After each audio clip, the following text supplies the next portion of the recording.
So, well, man, I want to peel back the layers of your life and sales and what's made you who you are up to this point. And to begin that, how did you get, we're going on the 4-year anniversary of this pandemic that we all went through. How did you get through the pandemic and how did it change you? It's a good question, Joe, and I was anticipating it. I know you like to ask it, and I think it's a valid question even now because I thought that I handled the pandemic quite well. So at the time, I was sober and had been sober for about 3 years and went into the pandemic just fine. I was more worried about my kids because, I think for all of us that have kids, right? It's like, are they missing out on socializing opportunities? What about like my son missed his high school grad and the first year of university experience, which was really tough. But I reintroduced certain things like alcohol into my life during the pandemic. So in hindsight, I think it took a bit more of an emotional toll on me than I was expecting. And um, so, yeah, I used some coping mechanisms. I ultimately got through it just fine. And now I'm back on track. I've been sober for about 10 months. Um, and not that I was dedicated sober because I felt like I needed to. It was just like a lifestyle decision that I had made and then went back on during the pandemic. So yeah, I think it was a challenge for me, as I think it was for many people. How about you? I mean, how did you handle it?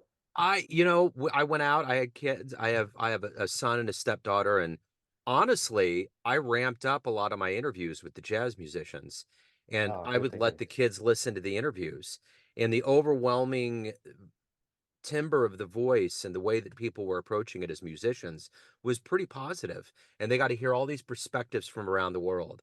Um, and then Kansas City's pretty sprawling, so we got to drive to nature centers. At one point, we were doing some telehealth call and there was people out with these big cameras. We lived next to a nature sanctuary, and all of a sudden this bald eagle comes out and some guy comes over to the car and says, I've been waiting to see this for 10 years. And it was just those little moments where like nature slowed and got quieter, and I think all the animals, kind of like a Snow White movie, came out. It was like, wow, all the humans are finally not as noisy as they usually are. Let's see what's going on. And things just kind of, it was wild. I mean, at one point, I'm an IT technician for a school district by day. So I was driving down kind of this back road and a dog was chasing a deer. And I was like, what is going on? It just was something you would never see otherwise. So it was kind of the whole time I knew it was a monopoly and you just had to make the best out of it. It was not going to be something where you were like, yeah, we were waiting around to see what would happen. Whatever you do, you can't waste it. You just got to go in and do what you got to do. But with the alcohol, I will tell you one thing that's weird. Everybody was buying up the toilet paper, but the alcohol aisles were full of bottles. I would have figured it would have been the opposite. Right? Right. Yeah, yeah, or everything would have gone, right? And Yeah. and and like I don't want to imply that it was a big issue and that I was like drinking my face off or anything like that because I noticed some of the same things you did. Like I would go for like peaceful drives. We would get out to nature walks. There was some beautiful family bonding time that I'm so grateful for. Yeah. Where we were playing board games and it was wonderful in so many ways, but it was just a few of those personal choices, habits, if you will, that I had implemented into my life that I went back on a little bit, perhaps because there was a sense like, the playing field has shifted a little bit. So let me try this or let me do something different. That in hindsight, I was like, I think that was a mistake. I'm going to go back and switch that up again. Yeah. But overall, I'd say we got through it as well as you could hope for. Yeah. And ultimately, I don't know about you, but I'm a rosy colored sort of lenses person when I look back. And it's like, hey, we got through that and there was some beautiful moments. So, onwards, right? My son and I, at the end of every year, we just kind of do a little like audio retrospective. I've been doing it for a long Oh, I time, most love of his that. life. And I remember getting to the end of 2020 and I was interviewing him and asking him questions. I was like, how was this year for you? And he was like, it was good. And I was like, really? And he was just elaborating because we had just moved to a new house in the beginning of the year.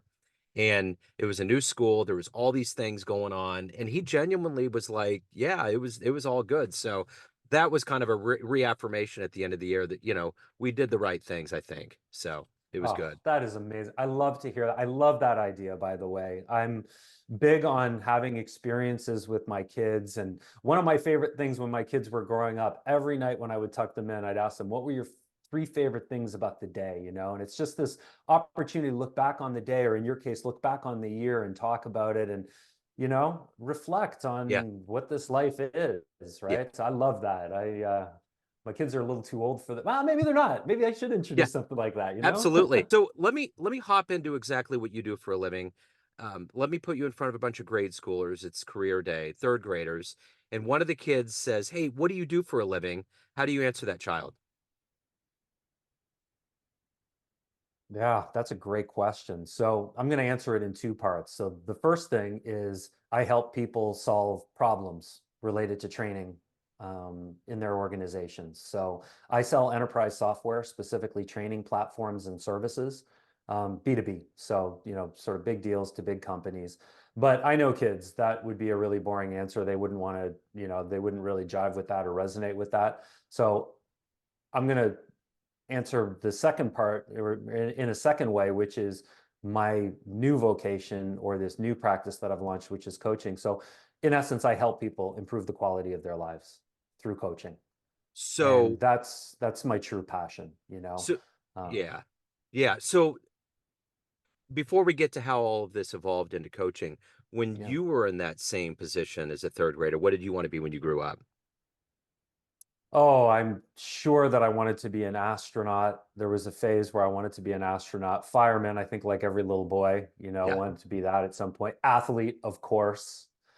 Um, Never salesperson, I'll tell you that. But sales was something that my uncle, around age 10 or 11, started whispering in my ear saying, sales, Josh, sales. He was an entrepreneur. He ran a business.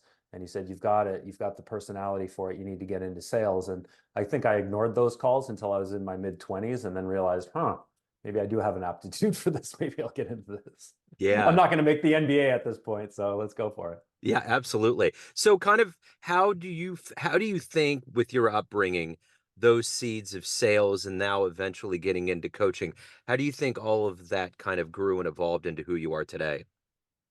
Yeah, really good question. So, yeah, I was raised by loving parents and I was raised to be a confident person. I wasn't a particularly good student. I think that's a hallmark for a lot of people. You know, the school system wasn't really appropriate for me, but I always knew I was a bright individual. And so I came through that, actually started my career in social work, believe it or not, which is, you know, an empathetic career where you're helping other people. But for a variety of reasons, it just didn't feel right for me. So I ended up getting into sales. I was attracted to an ad I saw in the newspaper. So that's how old I am. And and I went for it. And within a couple months, I realized this is my true calling. I still get to practice that uh, you know, interaction with people. I still get to understand people's problems, even if it's in a business context, and I get to try and solve those problems.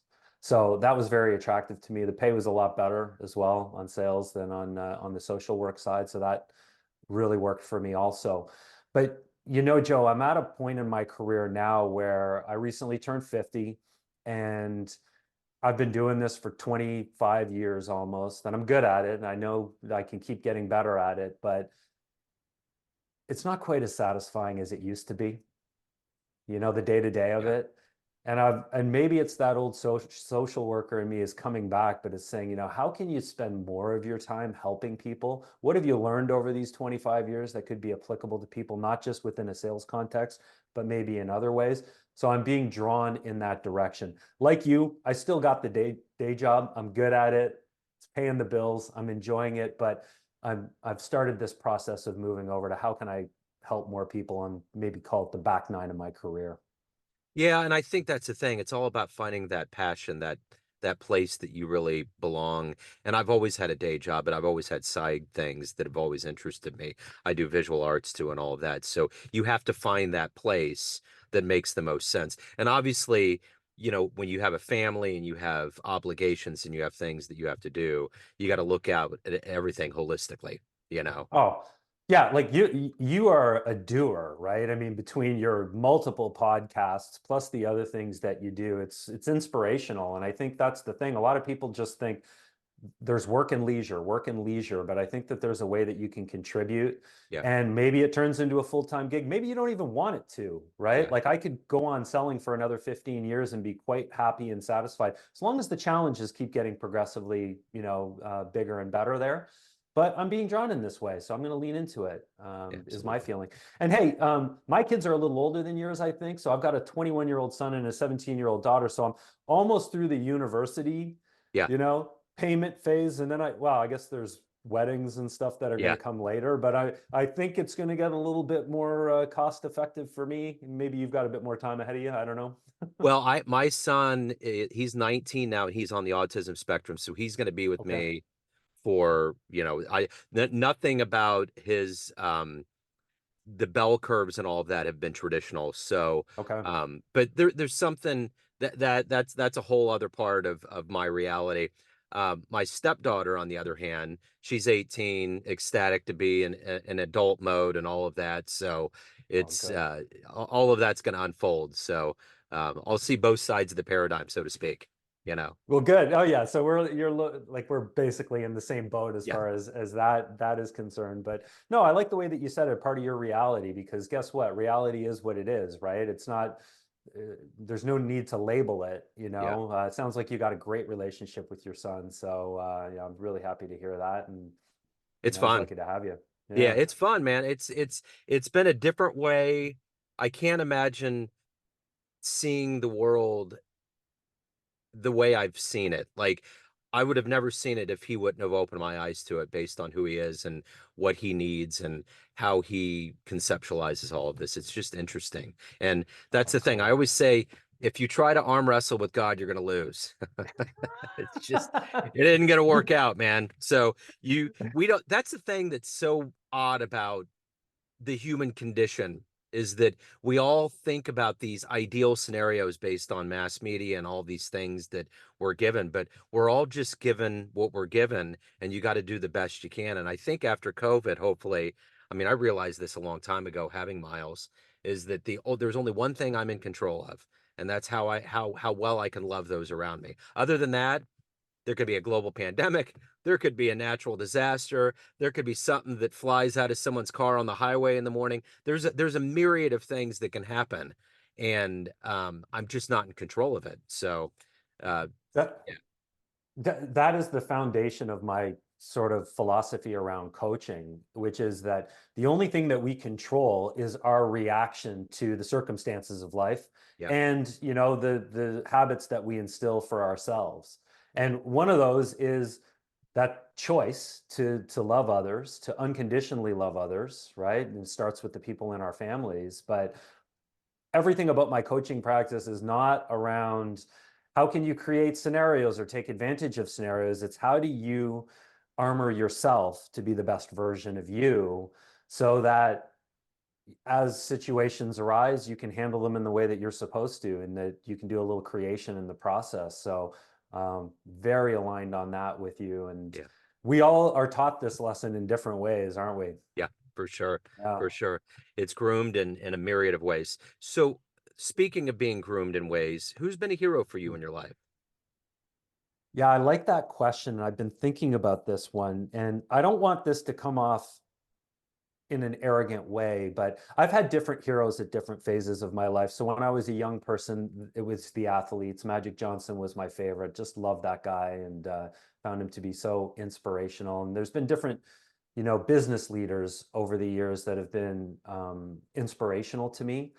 But again, I really think that all of us need to look at the person in the mirror for inspiration, and realize that that person has so many of the answers just through our own experiences. If we would only sort of pay attention and give ourselves a little bit more credit and be inspired by ourselves and our own stories. And I think that, so that's what I've tried to do. When I got into my sales profession, I just thought to myself, okay, I know I've got some talent. My uncle used to tell me about that and other people in my life. So I'm just going to work hard, and I'm going to try and lean on my talent a little bit. And I got results through that, right? But where the results really came, Joe, for me, and I think for anyone that's a really conscientious professional, is going through the process of learning, applying, failing, and then hopefully going through a reflection process every time those failures happen, and then learning so that you can adapt and try again. And this is just ongoing. Like, again, I'm 20 plus years in the game, and I just got a crushing defeat yesterday. And I thought as I went to bed last night, I'm like, how is this going to affect my mood when I come into the call with Joe tomorrow? But I've been doing this long enough where I can shake those things off. So, be your own hero, everyone. That's what I would say. Trust in yourself, take your lessons, take them on the chin, keep adapting, and don't forget to look back at how far you've come. Like Yeah. there's so much to be proud of there. And it's the answer isn't someone outside of yourself or a story or a circumstance outside yourself. It's in you. It's what you've been through. So lean on that. Be your own hero. So what's been your best success story as a coach so far? One of your favorite ones? Oh, well, the best success story is when someone says you changed my life. That's that's it. It's not necessarily a result. It's not an outcome where it's like I wanted to lose 20 pounds and now I did. And by the way, I'm not a personal trainer and I'm not a nutritionist, but my coaching programs start with the idea that you've got to get your house in order from a habit perspective before we move on to changing mindsets, which is really what life is all about, is how you're viewing things, it's how you're interpreting your life and the control that you have. We've got to kind of grunt in a few habits to get you on the right track. So, and incidentally, my coaching philosophy is not going to be appropriate for everyone. So I invite people to come check out my Instagram because I show you how I'm living. Every single day I post a ton of videos so people can see how I'm living and what my philosophy is. I'll run through it real quick. It's a wake up time. So I want you to wake up a little earlier than is comfortable. There's a personal reflection period where you look back on your regrets from yesterday. So those are, you don't choose what you regret, you just have regret. So think back to what you regret and then pledge to do better today. And then there should be some form of exercise in your morning. And that's really the foundation. If you do those three things, you're going to be set off to a good start. So that's what I recommend people do. And I've had clients say that that alone is a life changer for them. Yeah. If we can then get into the next phase, which is how do we change those mindsets, those beliefs, so that you can actually go out and accomplish the things that you think you really want to accomplish out there, which are, career success, money, relationships, etc. How do we get those mindsets in place? What I think people really want to achieve, though, is just the ability to love themselves. And so it starts with those daily habits. It is a holistic approach. I mean, like you said, losing weight and all of that. It really is. There's exercise, there's cutting out bad things that you shouldn't have in your life. There's all of these things, whether it's fast food or booze or whatever it is. And then all of those things will give you a level of mental clarity. And then you're dealing with your things without self-medicating. So yeah, it's a big line of dominoes that happens, you know. But yeah, it does, Joe. But like what I'll normally say to folks is like, look, we're going to introduce these habits, which seems so simple, right? You're going to do a little bit of exercise in the morning. The thing is, we've all done it, right? Where we introduce an exercise program or a diet or some other sort of a regimen, and we don't stick to it long term. So we're able to grunt through a couple weeks or a month of it, and then we fall off. So we just introduced that to start getting the habits in place. But as quickly as possible, we do want to move on to the mindset stuff because that's what's going to allow it to stick long term. So Yeah. it sounds weird, but it starts with some actions, and then we focus on the mindset. And the mindset, there's really three like layers of my coaching.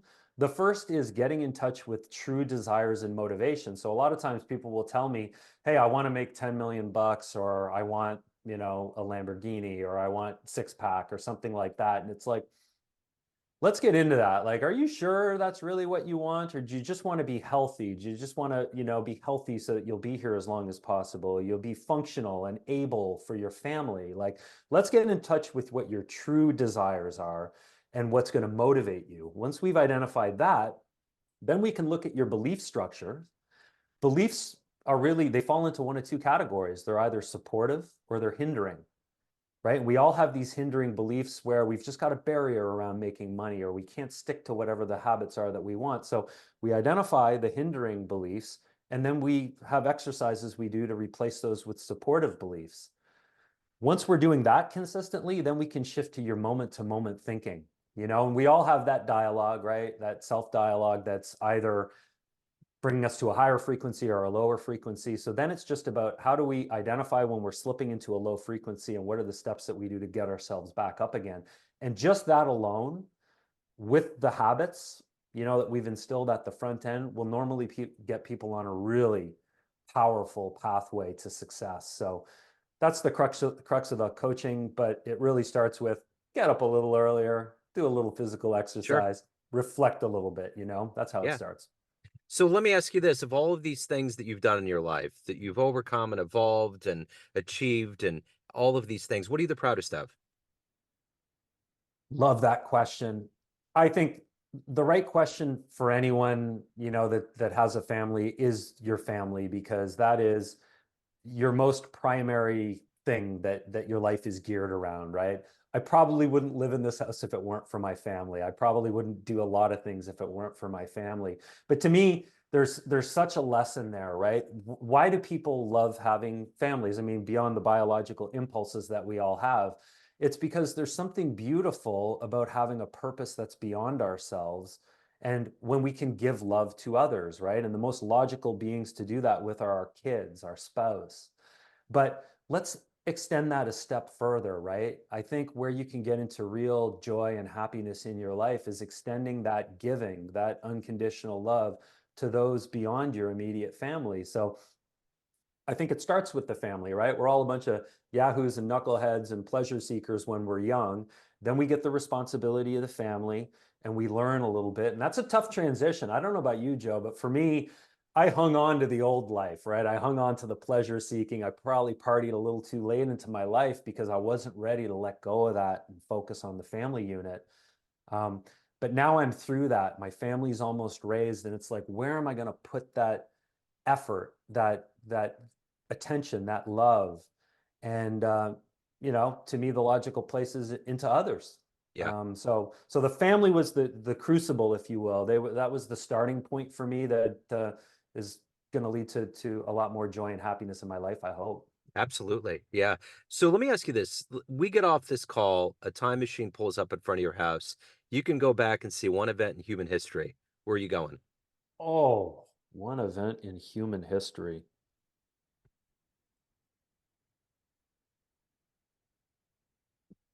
That is an excellent question. Or we can do this since you're a Oh, sports fan.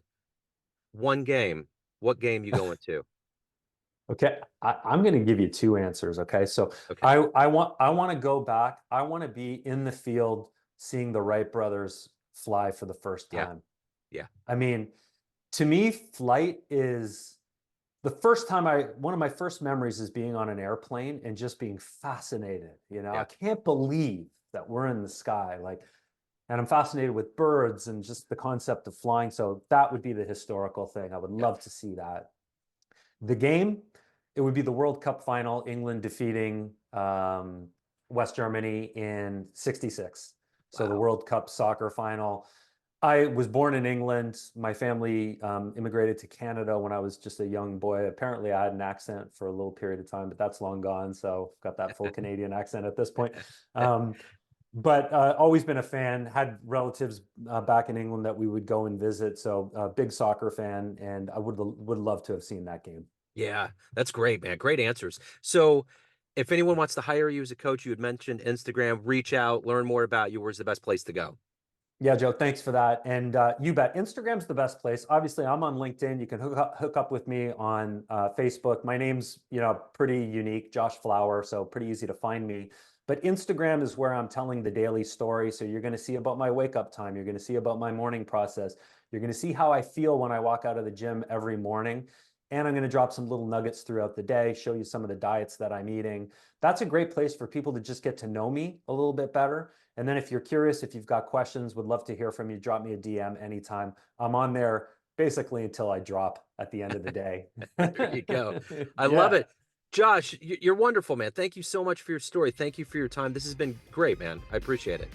Joe, I appreciate you, and I really am in awe of what you do and your interest in other people. as well as the arts and music and sports and everything. You're a fascinating dude, and really appreciate you having me on today. Thank you for the kind words, man. I appreciate it. Yeah, it's it is about the fascination. You just got to keep it alive. Yeah, yeah, I can So, see it. You've got it, man. So thank you. yeah, thank you.